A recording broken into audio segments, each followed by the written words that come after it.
नमस्कार दोस्तों, कैसे हैं आप सभी लोग। तो मैं आ गया हूँ एक नया लेटेस्ट अपडेट और एक नई वीडियो लेकर आप सबके बीच।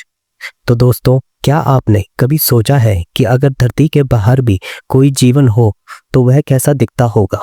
क्या वह इंसान जैसे प्राणी रहते होंगे या फिर पूरी तरह अलग प्रकार के जीव जिनकी शारीरिक रचना, खून या सांस लेने का तरीका बिल्कुल हमसे अलग हो।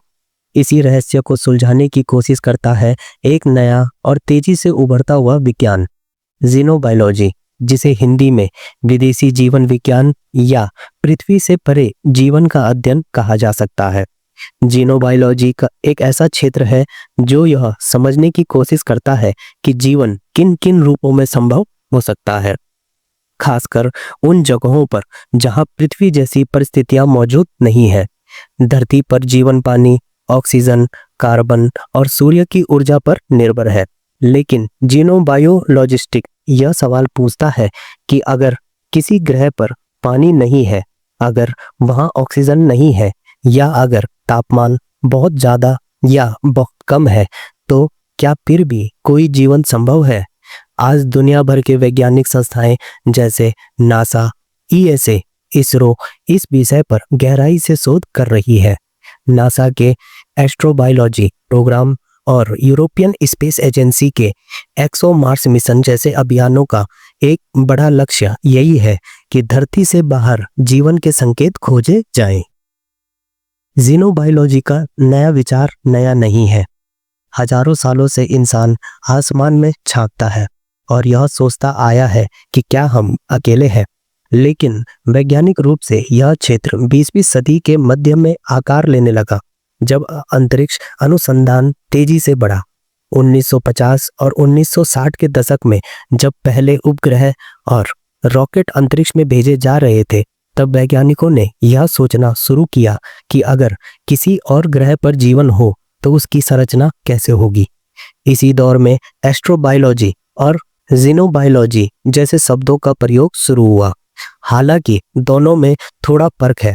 एस्ट्रोबायोलॉजी जीवन की उत्पत्ति और उसके अस्तित्व को ब्रह्मांड में खोजने का अध्ययन करता है, जबकि जीनोबायोलॉजी ऐसे संभावित जीवन का अध्ययन है जो पूरी तरह से हमारे जैविक सिस्टम से अलग हो। धरती पर हर जीव कार्बन पर आधारित है, चाहे इंसान हो, पौधा हो या बैक्टीरिया।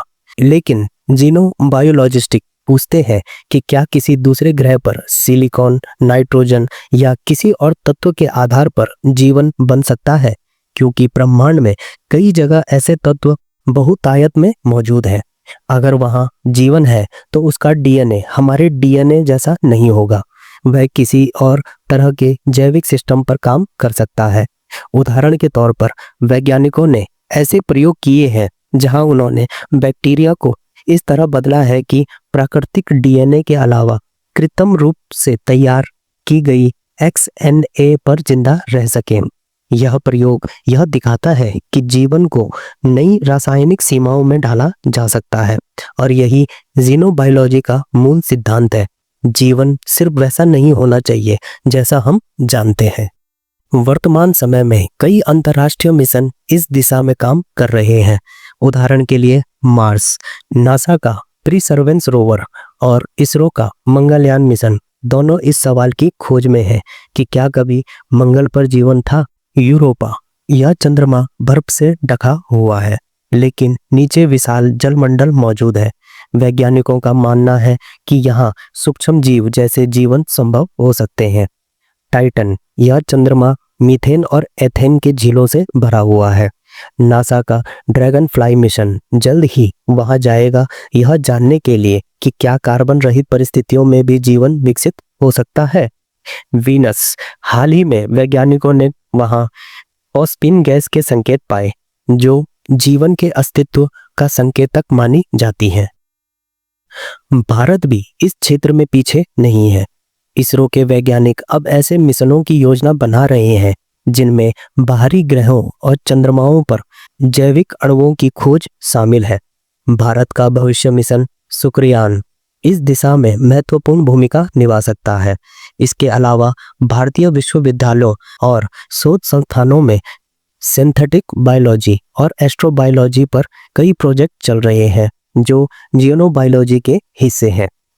आज के छात्र आने वाले कल के वैज्ञानिक, इंजीनियर और शोधकर्ता हैं।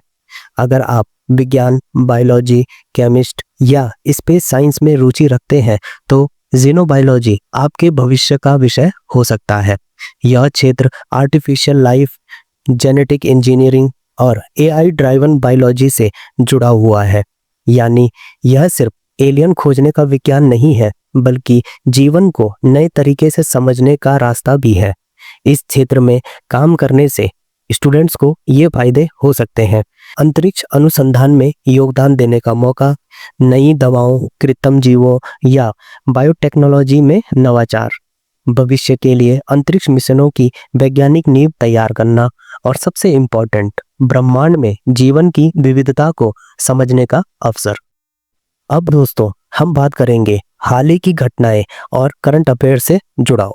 2024 और 2025 में जीनोबायोलॉजी से जुड़ी कई खबरें चर्चा में रही। नासा और ईएसए ने मिलकर लाइफ फाइंडर प्रोजेक्ट शुरू किया है, जो मंगल और यूरोप पर सूक्ष्म जीवों के संकेत खोजने का प्रयास कर रहा है। जापान और अमेरिका के वैज्ञानिकों ने आर्टिफिशियल डीएनए बेसिस तैयार किए हैं, जिनमें जीवन के नए स्वरूप बनाए जा सकते हैं। भारत में आईआईटी और आईआईएसईआर जैसे संस्थान सिंथेटिक सेल्स पर रिसर्च कर रहे हैं। इन सब का सीधा संबंध जीनोबायोलॉजी से है। इसके अलावा संयुक्त राष्ट्र और यूरोपीय वैज्ञानिक परिषद अब स्पेस एथिक्स पर चर्चा कर रहे हैं कि अगर हमें बाहरी जीवन मिलता है तो उसके साथ हमें कैसा व्यवहार करना चाहिए। क्या हमें उसे छेड़ना चाहिए या उसे उसकी प्राकृतिक स्थिति में छोड़ देना चाहिए। यह प्रश्न अब सिर्फ कल्पना नहीं, बल्कि वास्तविक वैज्ञानिक बहस का हिस्सा है। आज तक हमें किसी अन्य ग्रह पर जीवन का प्रत्यक्ष सबूत नहीं मिला है, लेकिन हाल के शोध बताते हैं कि हमारी आकाशगंगा में लगभग 40 अरब ऐसे ग्रह हो सकते हैं जो जीवन के अनुकूल है। अगर इनमें से कुछ में पृथ्वी जैसी परिस्थितियां हैं तो वहां जीवन संभव होना चाहिए, और अगर वहां की रासायनिक परिस्थितियां अलग हैं तो वहां का जीवन पूरी तरह से जीनोबायोलॉजिकल यानी हमारे लिए अजनबी होगा। जीनोबायोलॉजी सिर्फ अंतरिक्ष की खोज तक सीमित नहीं रहेगी। भविष्य में वैज्ञानिक इस ज्ञान का उपयोग कृत्रिम जीवन बनाने, नई दवाइयां विकसित करने और मानव शरीर को नई परिस्थितियों के अनुकूल बनाने में करेंगे। कई वैज्ञानिक मानते हैं कि अगर इंसान को मंगल या किसी और ग्रह पर बसना है तो हमें अपने डीएनए और जीवन प्रणाली को उस माहौल के अनुसार ढालना होगा। यह कार्य जीनोबायोलॉजी के बिना असंभव है। जीनोबायोलॉजी हमें यह सिखाती है कि जीवन का कोई एक रूप नहीं होता। जहाँ परिस्थितियां बदलती हैं, वहाँ जीवन भी अपने आप को ढाल लेता है।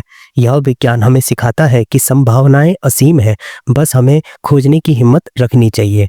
आज की दुनिया में जहाँ अंतरिक्ष अनुसंधान नई ऊंचाइयां छू रहा है, वहाँ जीनोबायोलॉजी जैसे क्षेत्र हमें भविष्य की ओर ले जा रहे हैं। जो छात्र विज्ञान, अंतरिक्ष या जीवन के रहस्यों में रुचि रखते हैं, उनके लिए यह विषय सिर्फ एक करियर नहीं, बल्कि एक रोमांचक खोज यात्रा है। शायद ब्रह्मांड में कहीं कोई और जीवन हमारी तरह आसमान की ओर देख रहा हो, बस हमसे पहले ये सवाल पूछ चुका हो, क्या मैं अकेला हूँ? तो दोस्तों, जीनोबायोलॉजी के बारे में आपके क्या थॉट्स हैं? कमेंट बॉक्स में अपना जवाब दीजिए। तो दोस्तों, आज के लिए इतना ही। मिलता हूँ मैं दोबारा एक नए लेटेस्ट अपडेट और एक नई वीडियो के साथ। तब तक जुड़े रहिए। धन्यवाद। जय हिंद, जय भारत।